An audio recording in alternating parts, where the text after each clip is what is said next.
बताएं जैन साहब। बिल्कुल, आज का नाम थोड़ा अनोखा है अनिल जी। टीना रबर एंड इंफ्रा। ये देखिए, ये वेस्ट रिसाइकलिंग कंपनियां और रिसाइकलिंग वाली और ये गो ग्रीन कंपनियां बोल लीजिए, ये बहुत ही ज्यादा फ्लेवर में है। और ये कंपनी भी कुछ वैसा ही एक वेस्ट मैनेजमेंट का ही मैं बोलूंगा कि एक काम एक तरीके से हो गया।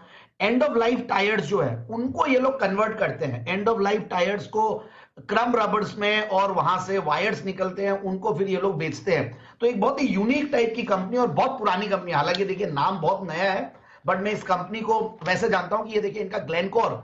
ग्लेनकोर एक कमोडिटीज की बहुत बड़ा प्लेयर है वर्ल्ड ओवर। उनके ये लोग जेबी पार्टनर थे, जिनको फिर उन्होंने उनका स्टेक को ये बाय ओवर किए थे 2014 में। मैं इसीलिए कि कमोडिटी से भी कनेक्ट हूं तो इनका नाम पहले से सुना हुआ था। बट यस, क्योंकि कई बार लाने में थोड़ी दिक्कत होती है क्योंकि इलिक्विड स्टॉक्स होते हैं। बट अगेन, इलिक्विड स्टॉक होना ये नहीं है कि उसका फंडामेंटल्स हल्का है या क्योंकि लोग चर्चा नहीं करते इसलिए वो इलिक्विड है। बट यस, नाउ अब मैं फंडामेंटल्स पे आता हूं।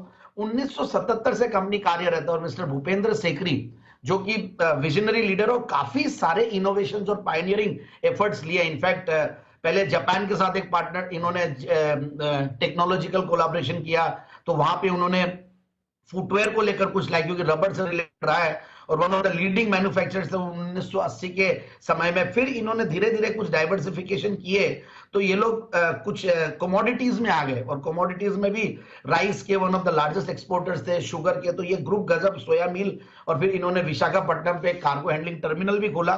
बट ओवरऑल एक जो मैं अभी बता रहा था सीएमआरबी, जो ये बेसिकली जो क्रम्स है, जो बेटर रोड्स और लॉन्जिविटी के लिए भी ये यूज किया जाता है, ये इसके लोग लार्जेस्ट प्रोड्यूसर बन गए और रबराइज्ड एस्फॉल्ट बोलते हैं इसको।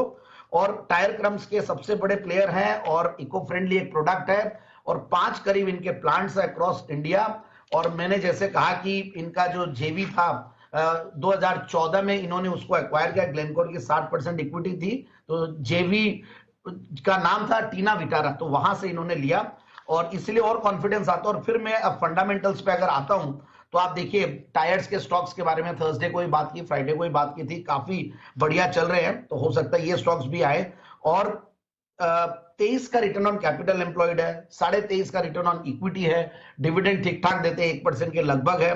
पिछले 3 साल में कंपनी ने गजब का टर्न अराउंड और गजब का परफॉर्मेंस दिया है।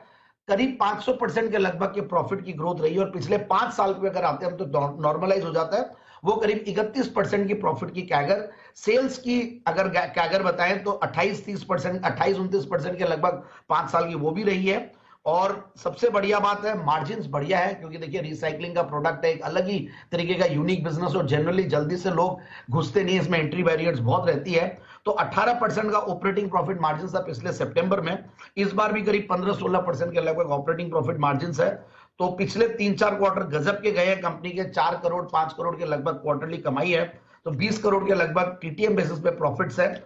और मैं शेयर होल्डिंग पैटर्न देख रहा था तो उससे भी काफी कॉन्फिडेंस आया। प्रोमोटर्स की 74%, एफआईआई डीआईआई करीब 1.5% के लगभग, गवर्नमेंट की भी छोटी सी स्टेक है 0.33, और पब्लिक शेयर होल्डिंग में एक बड़ा नाम जो देखता हूं मैं वो है डॉली खन्ना जी का, जो कि पिछले 4 क्वार्टर्स में शेयर होल्ड कर रही है, तो उन सब से कॉन्फिडेंस आता है। और मैं रेटिंग्स भी देखा था, ठीक ठाक है। सो ओवरऑल इस कंपनी को इन लेवल्स पे अगर हम लेते हैं तो ये 726 का पहले हाइस दिखाया हुआ है, उसके सामने मैं टारगेट दे रहा हूं 560 का, तो इसलिए इन लेवल्स पे स्टॉक ले और 560 के टारगेट्स।